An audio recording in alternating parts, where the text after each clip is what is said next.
It's time to focus on seniors with Helping Seniors TV. The television show designed to make you aware of senior issues and needs, as well as to acquaint you with the resources available to help you age in place and with dignity. Now, here's your host, Joe Steckler. I'm Joe Steckler, and welcome to Helping Seniors, the television arm of Helping Seniors of Brevard County. Our show is designed to provide you with information on how to develop your own aging and care plans. Our topic today is Adult Day Healthcare, and joining me is Bob Weber, who is the founder of the Social Adult Daycare Center, and Laura Bierbaum, who is the Activities Director at the Social. And I want to tell you before we even start the show that this is going to be a little bit different, because we're going to take and talk about the topic of Adult Day Healthcare, and we're going to treat it from two aspects.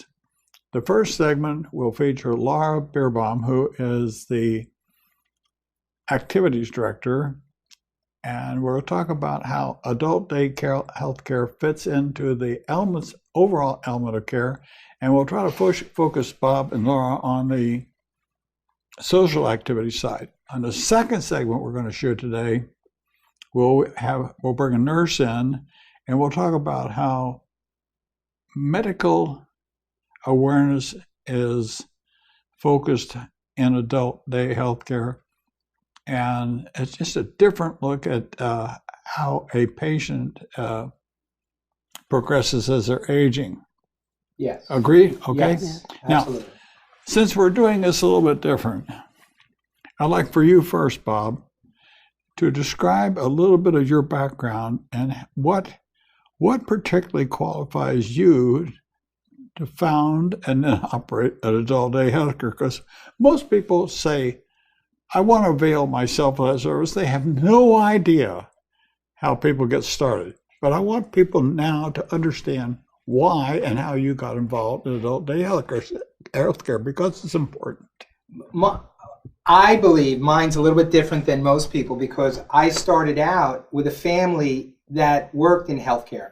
My mother was a nurse. I have aunts and uncles that are in the healthcare business. I have a nephew that just graduated from school. He's a neurosurgeon, and he's going through his residency.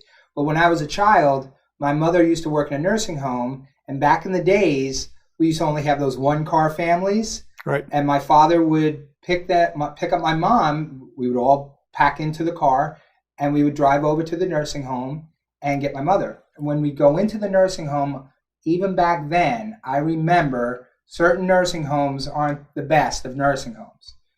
So I started out with my family being in healthcare. From there, I actually went into information technology, computers. I didn't really want to go into healthcare. So I worked for big companies, and the baby boomer got my interest again, and I saw how some seniors were being treated.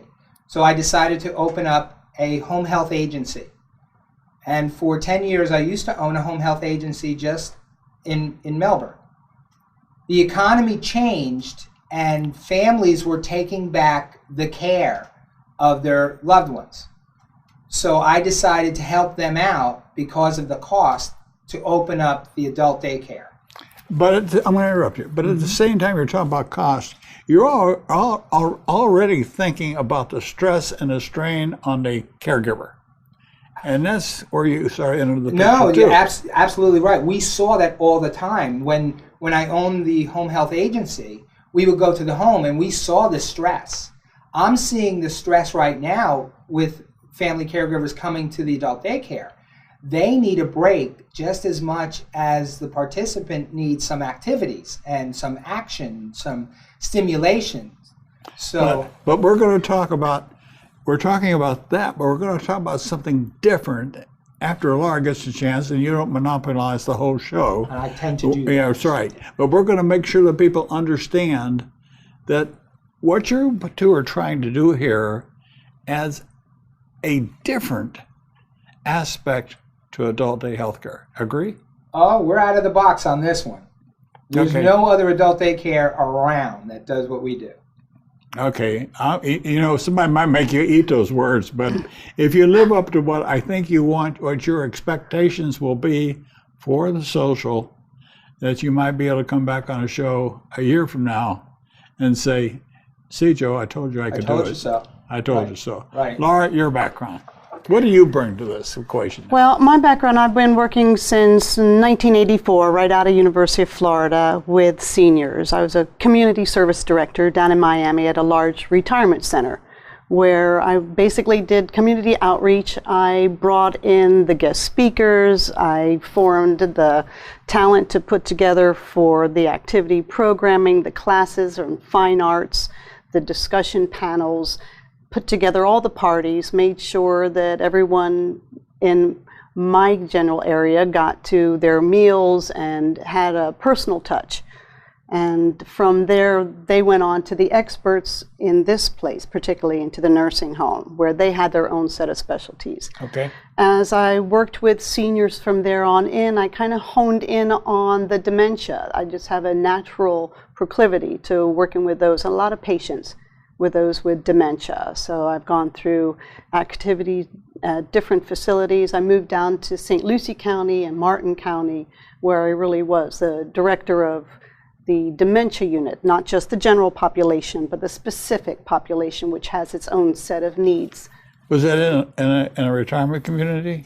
That was in an assisted living facility. Okay. The three different areas. So they have their own rules and regulations. Right. So then, when you came to Melbourne, where'd you work?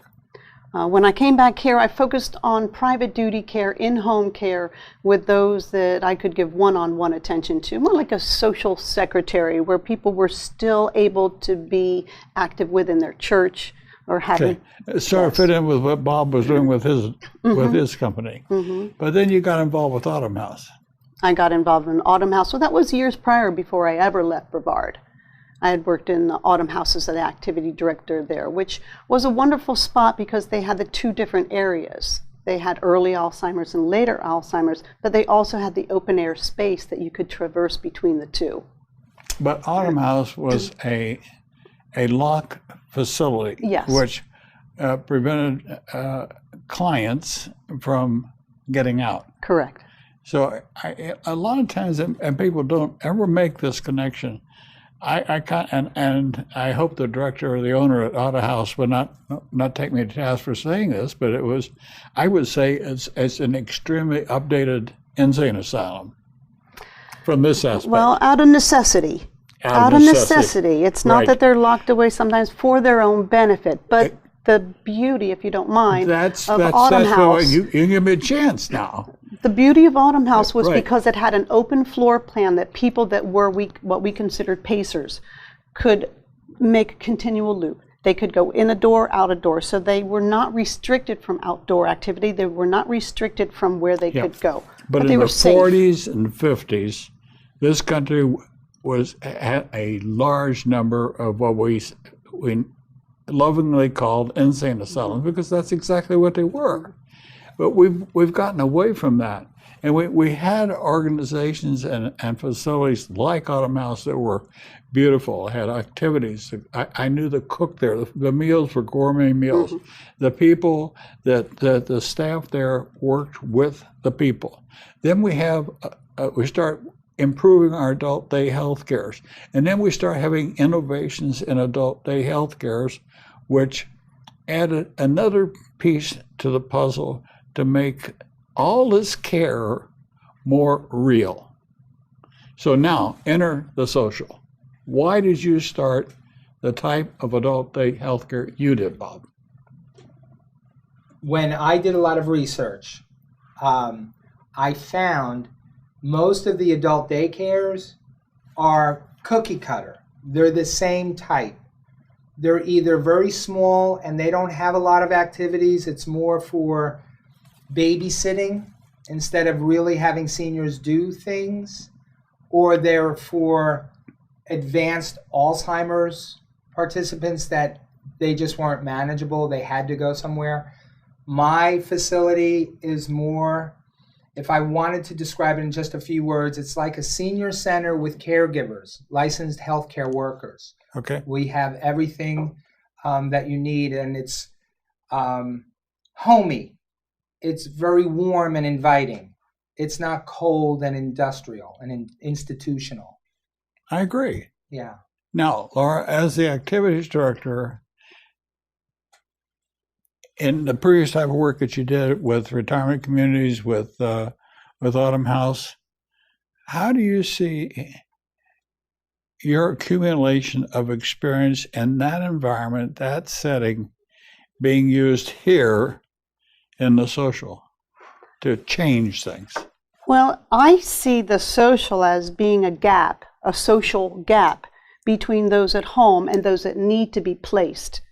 So we provide an area that is welcoming, that is homey, that is really, the concept was entertainment, that he wants them to be entertained. For me, it's about the rapport. It's always about the rapport. If they come in and you make them feel welcome, you learn how they like their coffee, you learn what conversations they like to have, you start building the rapport. You get those little inside jokes. They feel comfortable here. They want to come back. And then you have them build that within each other. Like the other day we were playing 21, blackjack, whatever. Right. But they know each other well enough now that they can kid with each other. And that's a good sign. That's a good sign. They feel comfortable here. They've begun to make friends here. And that's what we want. We want them to feel comfortable. I remember years ago when I first got involved in adult day healthcare, a gentleman came to us, and he was very shy and introverted, and he just didn't really want to do anything. So one of the aides was sweeping in the daycare, and he said, "Could I do that?" And she gave him the broom. He took the broom. He went home, and that weekend, he asked his daughter if he could sweep the sidewalks. But she was flabbergasted. She didn't understand. He had never done anything around the house. Now he wants to sweep the sidewalks outside. So she gave him the broom. Long story short, she found out through her father being stimulated at the adult day healthcare that opened up new avenues for him. And too often we think that because a person has not been outgoing or they have a certain type of dementia, so there are 80-some different types of dementia. Alzheimer's is only one of many. There's so many.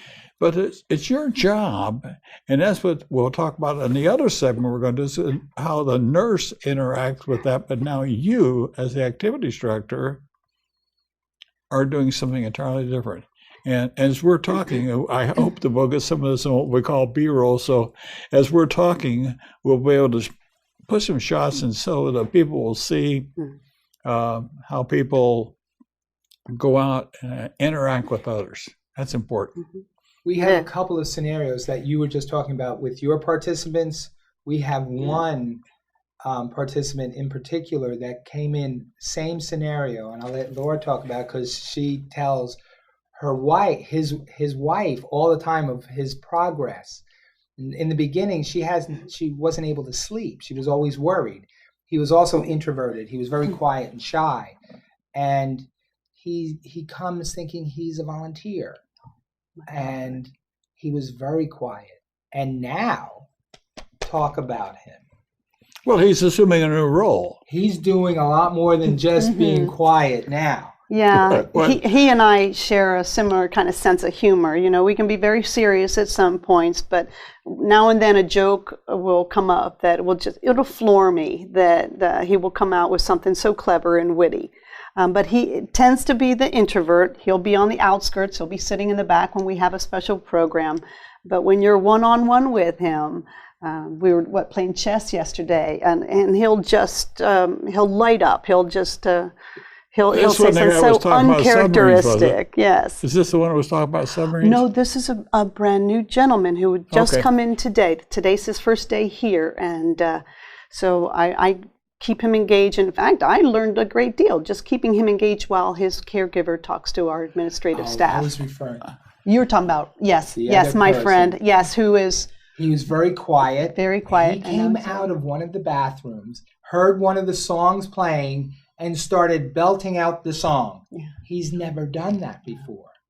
He's now playing with his grandkids. He's never done that before.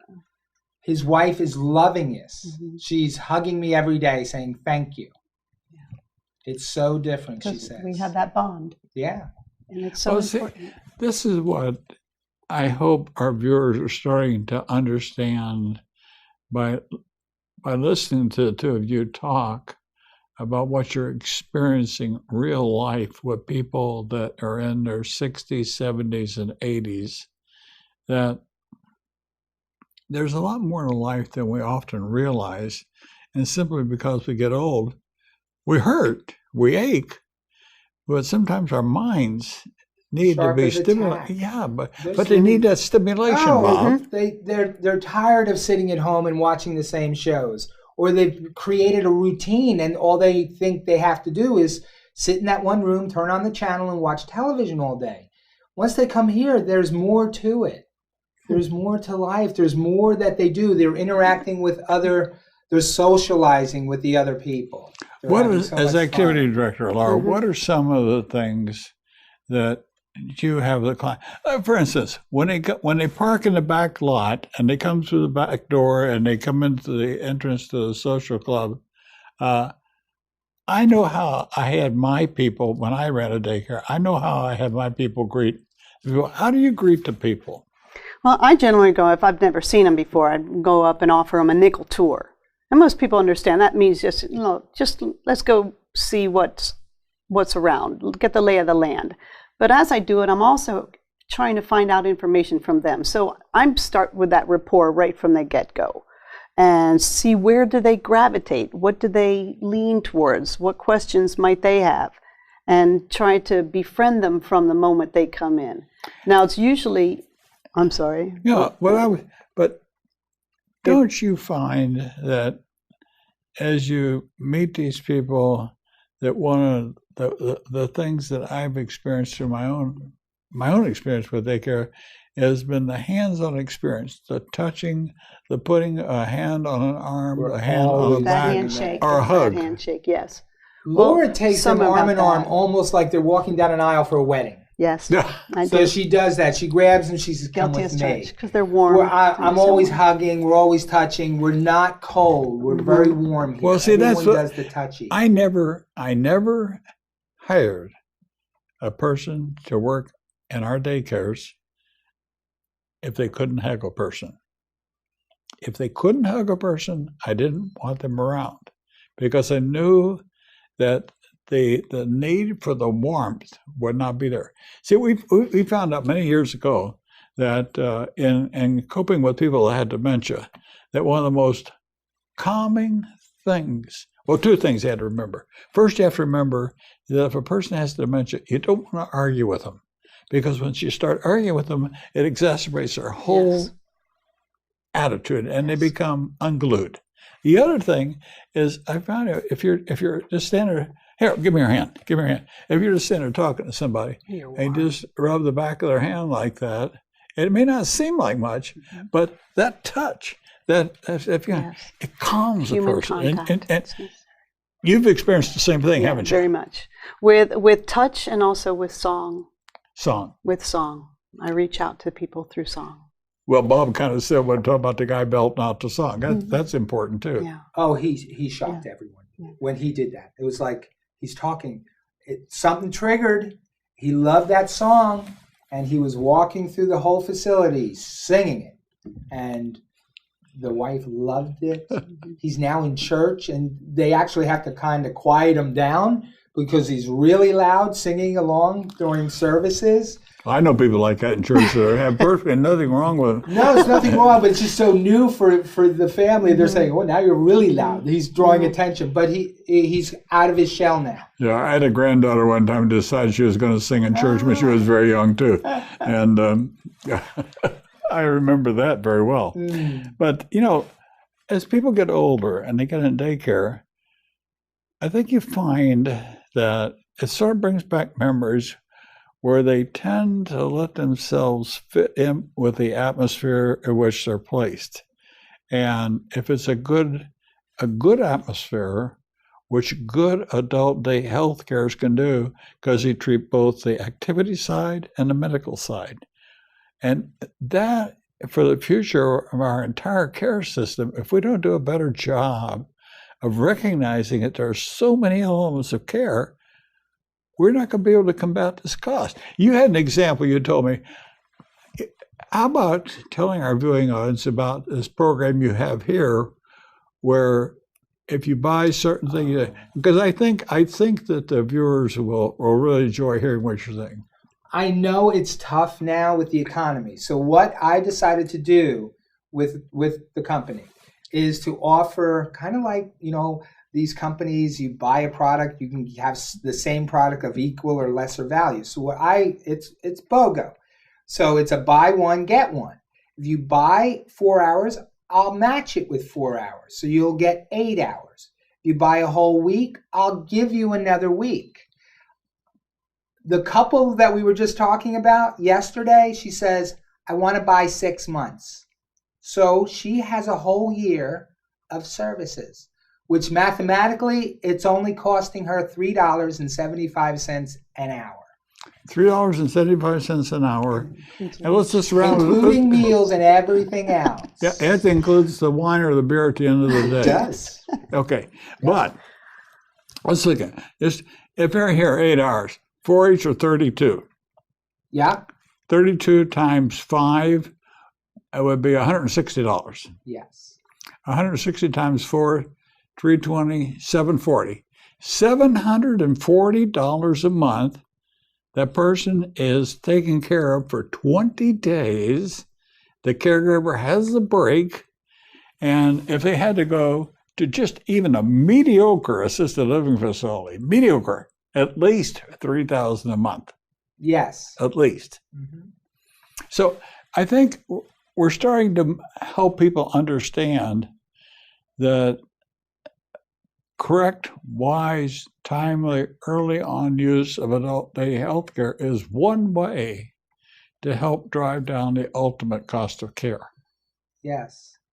And also your own, as a family caregiver, some peace, a break, respite care, they need the break just like the participant needs some activity. Yeah, well, it just adds another piece to the caregiving equation, Bob.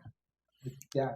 But we'll get into this on the medical side, but by having their loved one in adult day health care that has the medical model with it, the nurse sees changes that she can apprise the family of so they can get that information to the doctor so that you can adequately treat caregiving situations. Yes, we're constantly doing assessments and monitoring them. Yeah, but see, you both have an advantage here with you working in adult day health care and you owning adult healthcare company. You own a healthcare company, so you bring experience to the caregiver or to the adult daycare that many operators do not bring, and that's. I think when people research, they have to do a better job of knowing what the service providers can actually do. Can you both comment about, in the last minute or so that we have 2 minutes. What can you tell our viewers about what makes the entertainment part of the social different? You first, Laura. Well, I think it's because it shows our folks that we're at the early stages, while you still can interact, while you still can appreciate being with other people, and that there's still hope for some kind of a quality of life. Okay. Bob? Our facility has sections that other facilities don't have. We have social media, we have a cafe, we have a bar there where people can be friendly. It's homey. It's like your living room. It's your kitchen. It's your den. I've set it up that way where you have entertainment, you have pool tables and air hockey and shuffleboard, things you don't see in a normal adult daycare, but you see at a home. And that's what I brought here. I brought a home into 5,000 square feet. Okay. And what I hope that we can do in our B-roll is to capture a wheelchair person sitting there having a sip of beer or wine at the wheelchair section, and the guy standing at the bar next to him talking to the person in the wheelchair. And you know why I think that's important? Because I remember when I had come out of the Navy retirement home in Gulfport, Mississippi, I had two men that spent 8 hours a day in the bar. 8 hours a day, 5 days a week in the bar. And what they did was they drank 4 tabs each. Tab. It was a diet drink. I couldn't stand that stuff. Yes. But it was the socialization part of it. That's what was so important. And that's why I built a bar. People are comfortable around their bar. They want to sit there. They don't have to drink the alcohol, but they're there and they can socialize with other people. So I'm trying to do that normalcy. And you do the same thing with the way you set your cafe up? Yes. You do the same thing with the way you set your exercise section up? Yes. It all incrementals, it all ties together. Now, I want to thank you both for being on the show today, because I think it's extremely important that people get a better understanding of what adult day healthcare is, and the social, through the provision of entertainment such as you are doing, makes it completely different. So I just want to thank you, and I want to thank you, viewers, for watching today's episode of Helping Seniors.